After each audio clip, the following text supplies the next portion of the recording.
आप सभी दर्शकों का हमारे चैनल शिवाजी व्लॉग्स में हार्दिक अभिनंदन और स्वागत है। जय श्री कृष्ण। प्रिय साधक, आज की बात उन लोगों के लिए है जिनका जीवन एक महत्वपूर्ण मोड़ पर खड़ा है।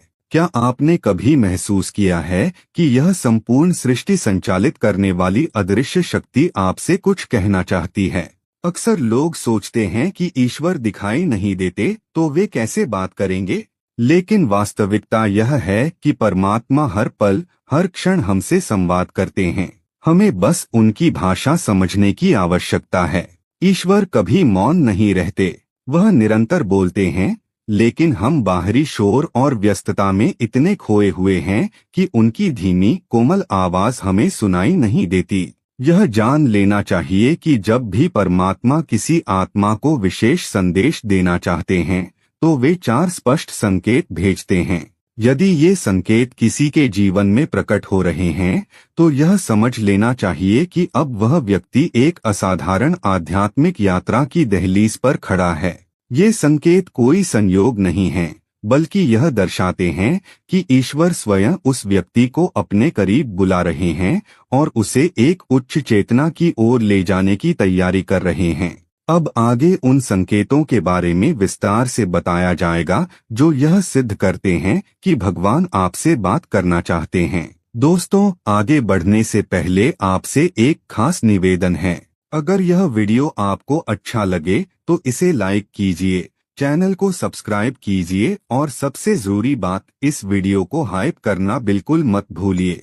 आपकी एक हाइप हमें और ज्यादा लोगों तक पहुंचने में मदद करती है और हमारे हौसले को और मजबूत बनाती है।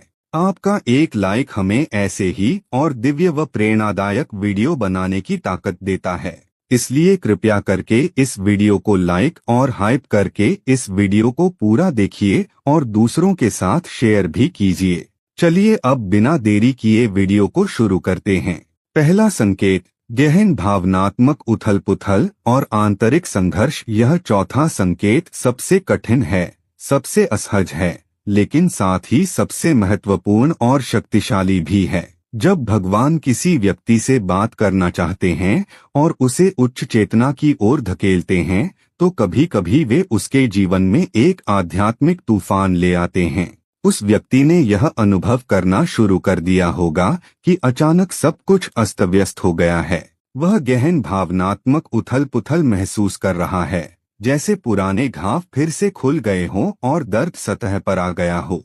वह खुद से सवाल करने लगता है, अपने मूल विश्वासों को चुनौती देने लगता है और अपनी पहचान पर संदेह करने लगता है। इस दौर में बहुत से लोग सोचते हैं कि वे टूट रहे हैं या उनके साथ कुछ गलत हो रहा है, लेकिन उन्हें यह समझना चाहिए कि यह वास्तव में एक आध्यात्मिक पुनर्जन्म की प्रक्रिया है। इस अनिवार्य चरण को आत्मा की यात्रा की अंधेरी रात्रि, dark night of the soul कहा था। इसकी तुलना उस कमल से की जा सकती है जो कीचड़ से निकलकर पानी की सतह तक आता है।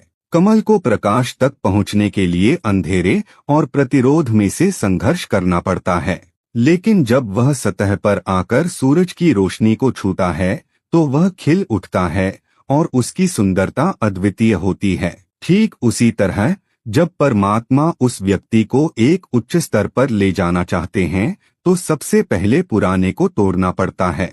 उसके सारे झूठे विश्वास, उसकी सारी गलत धारणाएं, उसके गहरे दबे हुए डर और असुरक्षाएं, इन सबको सतह पर लाया जाता है। यह इसलिए किया जाता है ताकि वह उन्हें देख सके, उनकी पहचान कर सके और अंततः उन्हें मुक्त कर सके।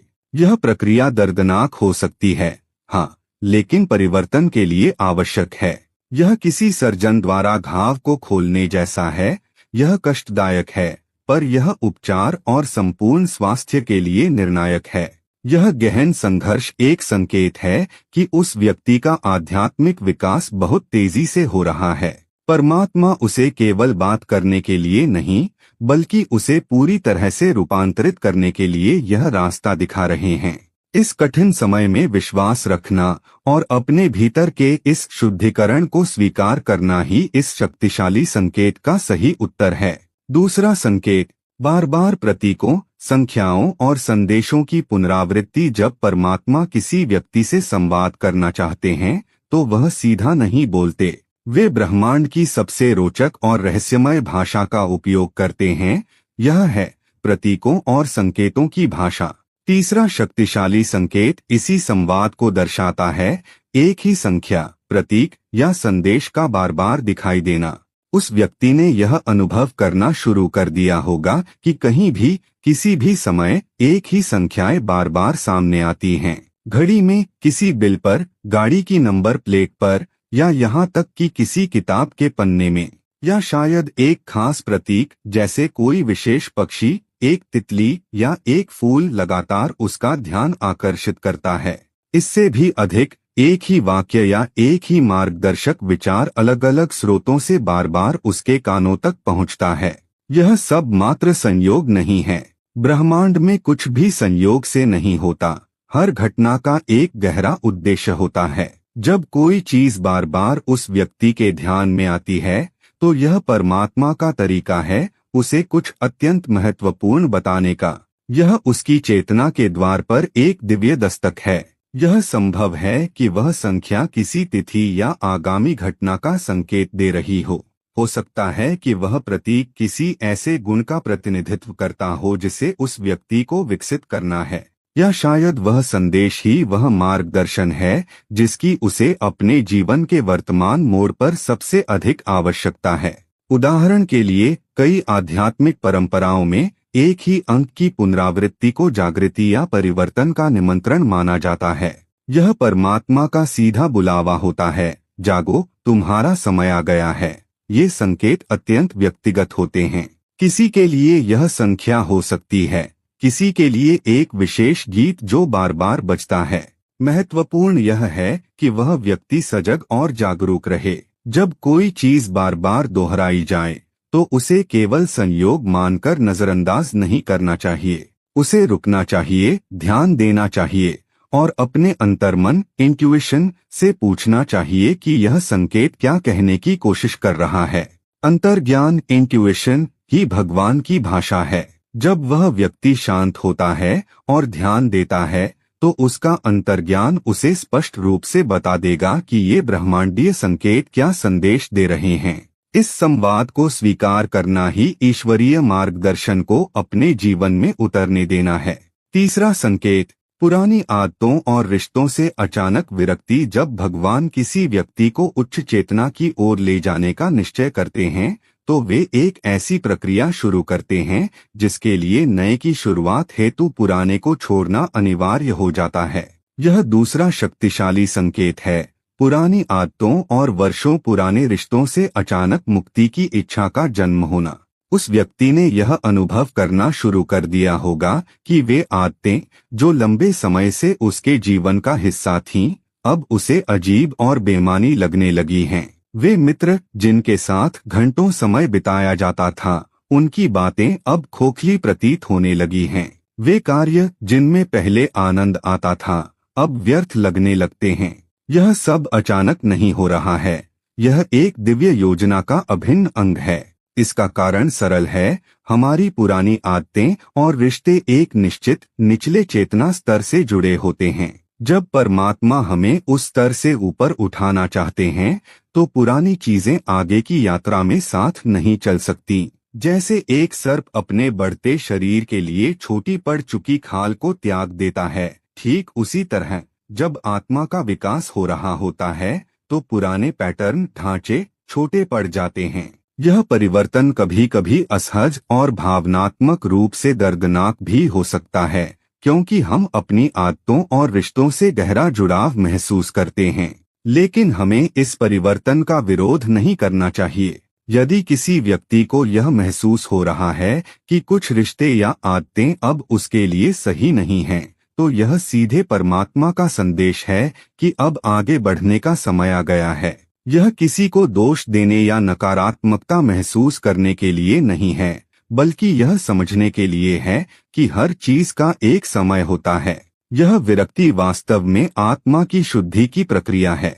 परमात्मा उसे एक गहरे और पवित्र आध्यात्मिक अनुभव के लिए तैयार कर रहे हैं, जिसके लिए यह आत्मिक नवीनीकरण अत्यंत आवश्यक है। इस संकेत को स्वीकार करना ही नई चेतना और स्वतंत्रता के द्वार खोलता है।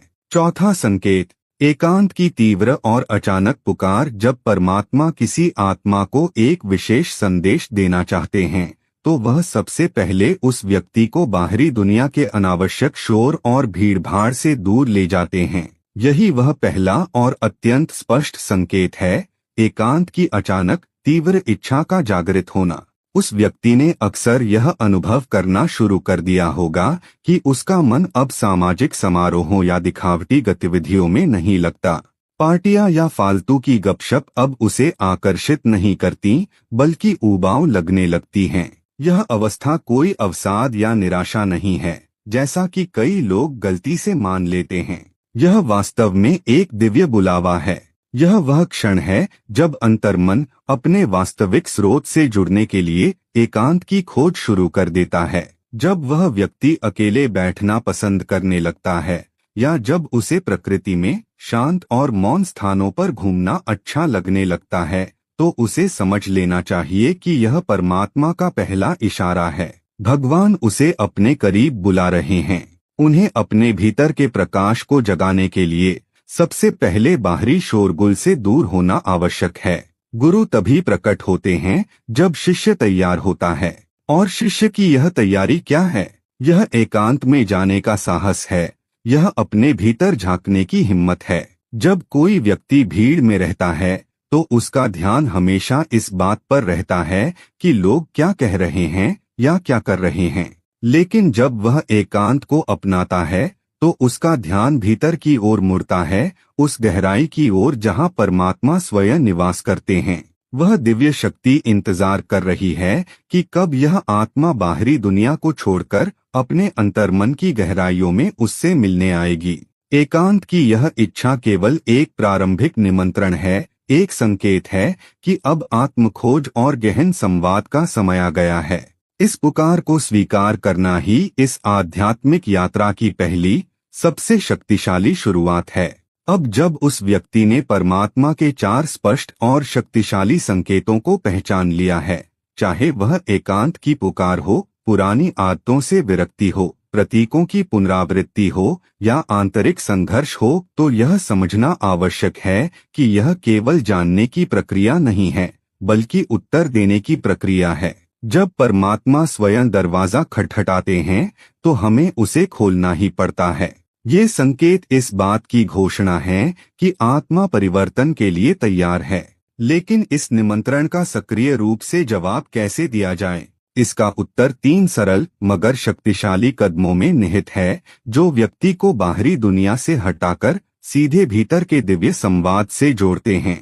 ये 3 कदम ही उस आध्यात्मिक परिवर्तन की नींव रखते हैं जिसके लिए परमात्मा ने ये सारे संकेत भेजे हैं। इन कदमों को अपनाना ही ईश्वर की भाषा को सीखना और उनके मार्गदर्शन को अपने जीवन में उतारना है।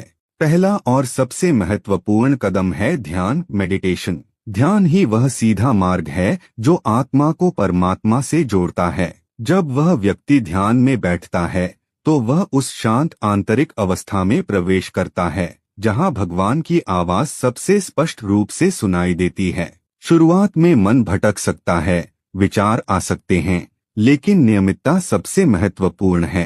प्रतिदिन कुछ समय ध्यान को समर्पित करने से धीरे धीरे वह व्यक्ति उस गहराई में उतरने लगता है जहां सच्चा आत्मिक संवाद होता है। यह वह शांति है जहां सारे बाहरी शोर थम जाते हैं। दूसरा महत्वपूर्ण कदम है आत्मावलोकन, इंट्रोस्पेक्शन। जब ये दिव्य संकेत प्रकट हों तो उन पर ध्यान देना चाहिए। अपने अनुभवों को एक डायरी में लिखना चाहिए। जब एकांत की इच्छा हो तो उसे स्वीकार करना चाहिए, न कि उससे लड़ना चाहिए। जब पुरानी आदतें या रिश्ते छूटने लगें तो उन्हें जाने देना चाहिए, न कि उन्हें पकड़े रहना चाहिए। भावनात्मक उथल-पुथल के दौरान उन्हें दबाने के बजाय उस दर्द को महसूस करना और बहने देना चाहिए। आत्मावलोकन हमें इन अनुभवों के पीछे छिपे संदेश को समझने में मदद करता है। तीसरी और सबसे आवश्यक बात है गहरा विश्वास रखना, ट्रस्ट। यह आध्यात्मिक यात्रा कभी कभी अकेली और कठिन लग सकती है, आसपास के लोग शायद समझ न पाए, वे सोच सकते हैं कि वह व्यक्ति बदल गया है या अजीब हो रहा है, लेकिन उसे दृढ़ विश्वास रखना होगा कि जो कुछ भी हो रहा है वह उसके सर्वोच्च भले के लिए हो रहा है। परमात्मा उसे कभी गलत रास्ते पर नहीं ले जाएंगे। यह विश्वास ही वह शक्ति है जो उसे सबसे कठिन भावनात्मक तूफान से भी पार ले जाएगी, क्योंकि वह अब तैयार है और उसका समय आ गया है। उम्मीद करते हैं कि आपको इस वीडियो से कुछ नया जरूर सीखने को मिला होगा। आपको वीडियो कैसी लगी हमें कमेंट बॉक्स में जरूर बताएं। अगर वीडियो के दौरान मुझसे कोई गलती हो गई हो तो मैं माफी चाहता हूं। दोस्तों, हमारे चैनल पर और भी अच्छी वीडियोस है, उन्हें भी जाकर आप जरूर देखें। लिंक जो है वह आप डिस्क्रिप्शन बॉक्स में चेक कर सकते हैं। जो अक्सर डेली हमारी वीडियोस देखते हैं उन सभी का दिल से शुक्रिया। दोस्तों, अगर आपको ये वीडियो अच्छा लगा तो कृपया करके वीडियो को लाइक करें और वीडियो को हाइप जरूर करें और कमेंट बॉक्स में हर हर महादेव जरूर लिखें और वीडियो को शेयर जरूर करें और चैनल को सब्सक्राइब करें। धन्यवाद। ओम नमः शिवाय। यहाँ यह बताना जरूरी है कि हम किसी भी तरह की मान्यता जानकारी की पुष्टि नहीं करते हैं। किसी भी जानकारी या मान्यता को अमल में लाने से पहले संबंधित विशेषज्ञ से सलाह लें। वीडियो को अंत तक देखने के लिए आप सभी का बहुत बहुत धन्यवाद। अगर आपको यह वीडियो पसंद आया हो तो लाइक करें और हमारे चैनल को सब्सक्राइब करना ना भूलें।